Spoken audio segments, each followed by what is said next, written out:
Hello and welcome to another episode of Top Deck, the series where we take a look at some of the leading TCG deck lists. So if you've been following my channel recently, you will have noticed that we put up a lot of deck profiles from the UK National Championship. Now we didn't have time at the event for these people to really go into the details of the deck and to break them down card by card in the same way that we do in Top Deck. So we won't be doing that for those lists. However, we have had a few other lists that we got following the event sent in to go over and review. So if you're more interested in just the deck, that's going to be covered in the first couple of minutes of this video. We'll go through the rounds and the siding strategy, and I've sent a few questions to each of the people whose top decks we're looking at over the next few episodes. So this is Ben's list. He took 67th place at UK Nats, going X-3.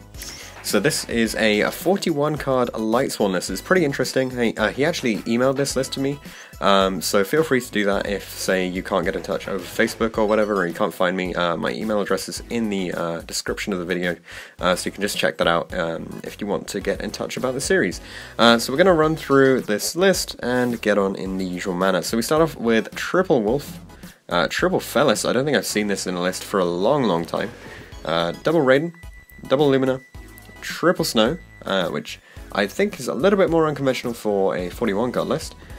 Triple Thrasher, Double Goblin Bug, one Giant Rex, only one Spirit Master here, no other zombies, and he's playing the one Balancer Lord for the extra normal summon.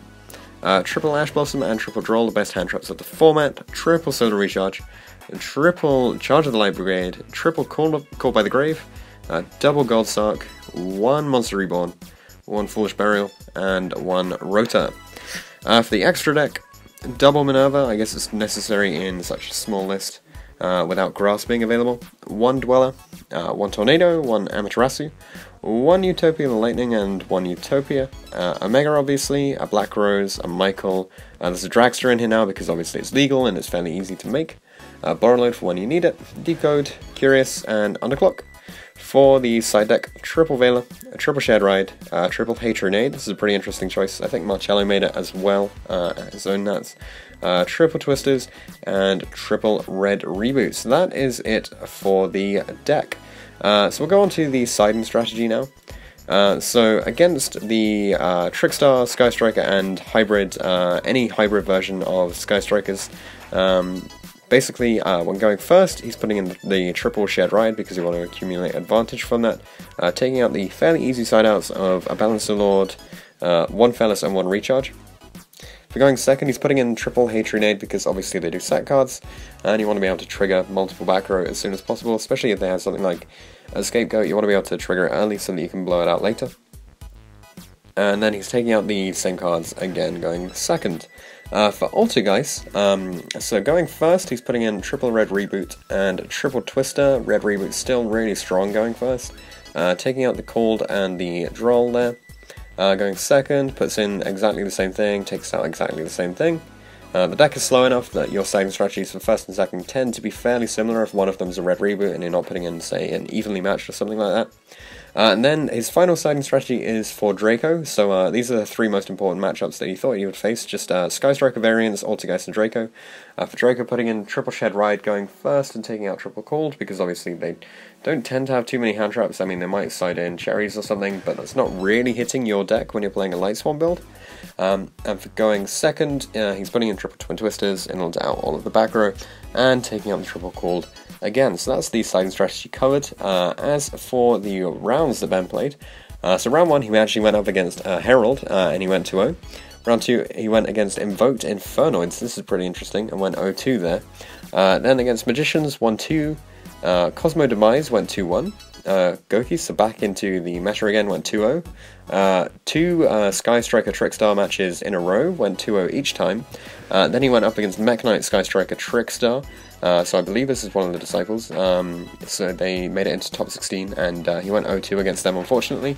Then against Mech Knight Invoked in round 9, went 2-0, and finally against a friend from Locals, he went against Sky Striker Trickstar and went 2-1 there, so a final record of X-3, really strong, and a really awesome deck actually, to be honest. We never tend to see this kind of variation on the on Lightsworn so much anymore. It's always been the 60 card ever since Grass came out, even if people aren't actually playing 60 cards anymore. So I did send him a few questions over email just to ask about his opinions on the deck, things like that. So obviously, first of all, I asked how he found the event overall. He said it was his first ever Nationals that he's attended since he started playing around the Bosch era. But this year was really when he started playing properly competitively, and he had an absolute blast of a time. I asked him why he chose to play Lightsworn and what's the general game plan with it, because obviously it doesn't work in quite the same capacity as the 60 card list used to. So he says the choice of Lightsworn was mainly down to it being insanely fun to play, but also it has a reasonable place in the meta considering the slower control-based format that we're in, with Trickstar Skystriker now being the massive meta deck and not making enormous pushes in the game. Additionally, the lack of extensive combos meant that he couldn't really lose to his own misplays when compared to something like Spiral or Guki, which does happen a lot.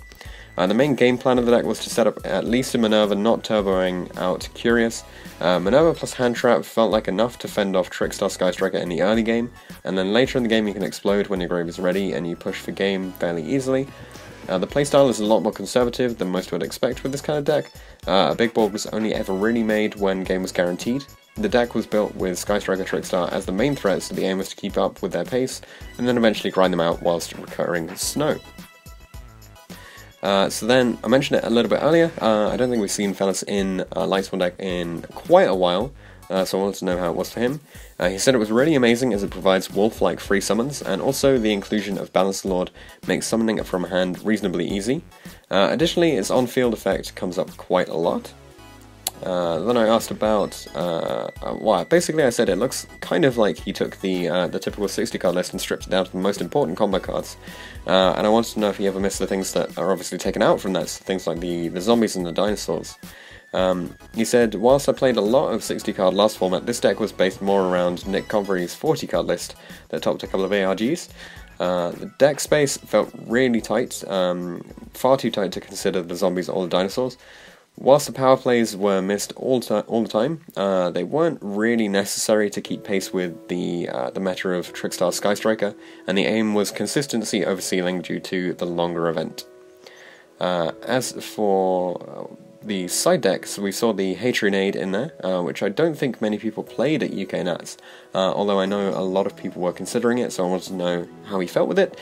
He said it was played almost exclusively for Trickstar Skystriker. It forces the Reincarnations activation as well as triggering the Scapegoats.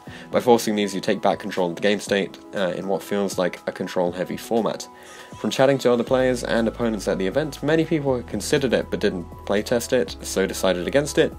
But he wants to play test it now properly moving forward, and so do all of they. Additionally, he played against Cosmo Demise, and it came in really handy as his opponent revealed artifact monsters in game 1, so suddenly you know that you can deal with those without having to set them all off and lose your ability to go into the extra deck, that kind of thing. Aside from Veilers, the side doesn't really seem tailored for Guki, so I wanted to know if he was anticipating a very high Skystriker Trickstar count and fairly low counts of Guki at the event. He said with 6 hand traps in the main, he felt like 3 additional ones in the side were enough. He viewed Guki Extra Link in the same way as Pendulum FTK last format, whereby you have to stop them rather than dealing with it later, which is why he opted not to play anything like Sphere Modes in the side deck. As for changes that he'd make to the list following the event, he was actually very happy with how it all performed. He felt as though it is perhaps as optimal as Lightsworn will ever really get. He might try the Brilliant engine to more consistently make Curious turn 1, but fitting all of that in will require Call by the Grave amongst other things to be cut, which is kind of important because they're so useful at the moment. Turn 1 Curious is definitely not the win condition that it used to be. As for the hardest and easiest matchups that he faced, he says that the Trickstar Skystriker matchup felt like his easiest overall, largely in part to his preparedness, but also Snow can be really problematic for the matchup to deal with, because they can't obviously go into their link plays as soon as you flip them over, so it becomes a bit of an issue, and all of their Skystriker spells will be turned off at that point. Altergeist is quite a tough matchup if they set up Multi-Faker early, as the bounce effect can be problematic to deal with if you haven't already set up your graveyard. That's the Silquitous bounce effect there. As for shoutouts that he wanted to make, he would like to shout out everyone from Lincoln that travelled down and hung out with him over the course of the weekend. Jake for offering him a bed on late Saturday night, which saved him a train journey back to the centre, and Harry for not even attending the event. So thanks very much for coming on, Ben. Some really interesting comments on the deck, and great to get your siding strategy in the full list as well. If you're interested, the full tournament report, including some brief description of the matches, will be in the description, alongside just the access to the siding strategy and the deck list. Good luck to you again, Ben, in future events. Hopefully next time you push your way into the top cut, very close there with 67%, just 3 places outside, and I'm sure that we'll be seeing you again on the channel if you're up for it, and good luck. I'll see you guys in the next video. Thanks for watching this episode of Top Deck. If you have any comments or suggestions that you would like to make, leave them in the comment section down below. Check out the description for details of how you can get involved in this series. You can enter by voice interview, or instead you could just send all of your information over Facebook Messenger. Anything like that will be absolutely fine. If you want to see anything in particular from the upcoming series, then be sure to get in touch, and I'll see you guys in the next video.